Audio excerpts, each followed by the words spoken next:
Vivim un gran moment de crisi de confiança en totes aquelles coses que ens havien servit per caminar amb seguretat per la complexitat de la vida, no?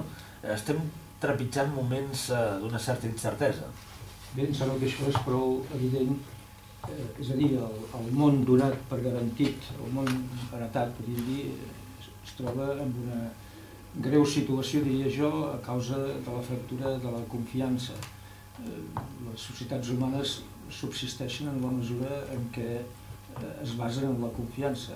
I no solament les societats humanes així d'una manera genèrica, sinó els mateixos sabers, les transmissions dels sabers necessiten com a fonament, com a base imprescindible la confiança. I en aquest sentit diria que les societats actuals pateixen una fortíssima crisi de confiança, llevat potser de la confiança que mereixen els mitjans de comunicació, que vindria a ser com una mena de quarta estructura d'acollida al costat de les tres estructures d'acollida tradicionals, és a dir, la família, la codescendència, la societat, la coresidència, ja sigui l'educació o la política, i la cotranscendència, o sigui, la religió.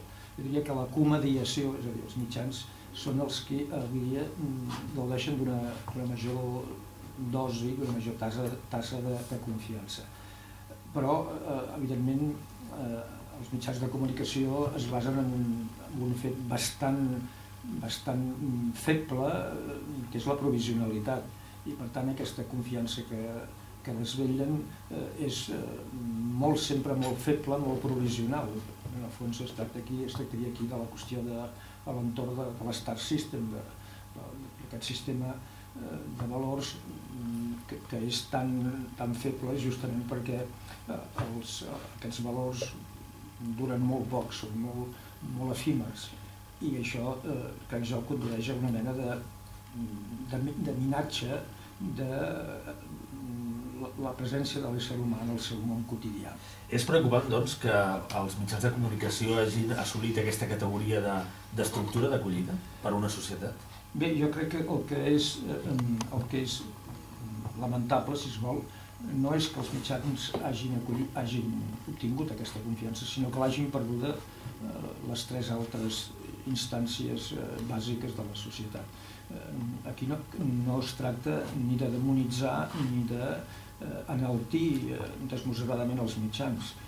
Els mitjans és un fenomen actual, per tant, es mouen, com totes les coses de l'ésser humà, en l'àmbit de l'ambigüitat. Poden donar lloc al millor i al pitjor, i de fet crec que és així el que passa. El que em sembla que és greu és que les altres tres entitats encarregades de les transmissions humanes, la família, la societat i la religió, hagin perdut aquella confiança en detriment gairebé exclusiu dels mitjans. Mentre els fils tradicionals, família, societat, ciutat, religió o espiritualitat, aquests fils d'estructura d'acollida estan en crisi o són en procés de revisió, ens estem allunyant, diríem, de la forma més tradicional d'entendre la vida, d'aquest fil d'Ariana que ens lligava una mica amb l'evolució. Els mitjans de comunicació són els únics, com ens deia vostè, que estan aportant sensació de veritat, però una falsa veritat, no? Perquè allò que veiem pels mitjans no és la veritat. Bé, jo crec que aquí es tracta, com tot, els mitjans es fan ressò del que és la nostra societat, en aspectes positius i en aspectes negatius. Per tant, el que em fa l'efecte que és perillós és una incondicionalitat, posar d'una manera incondicional la nostra confiança en els mitjans. I ara estem donant molta confiança als mitjans, ens estem lliurant incondicionalment als mitjans de comunicació. Bé, jo diria que gaudeixen d'una prerrogativa que en altres temps havien tingut la família, sobretot, i la religió, que és la inferioritat. És a dir, quan es diu ho ha dit la televisió, això ja suposa gairebé una mena de dogma, perquè no ens hem d'oblidar que, contra el que molt sovint es diu, els nostres temps es caracteritzen per una enorme credulitat. No incredulitat, sinó credulitat atorgada justament als mitjans.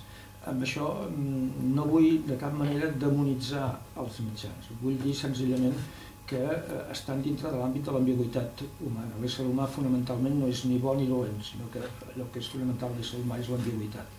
I per tant els mitjans participen també d'aquesta enorme ambigüitat, amb l'agravant, si es pot dir d'aquesta manera, que les altres tres estructures d'acollida, és a dir, família, societat i religió, passen per un moment molt feble de confiança. Us sabeu que els mitjans hem de fer pauses per la publicitat.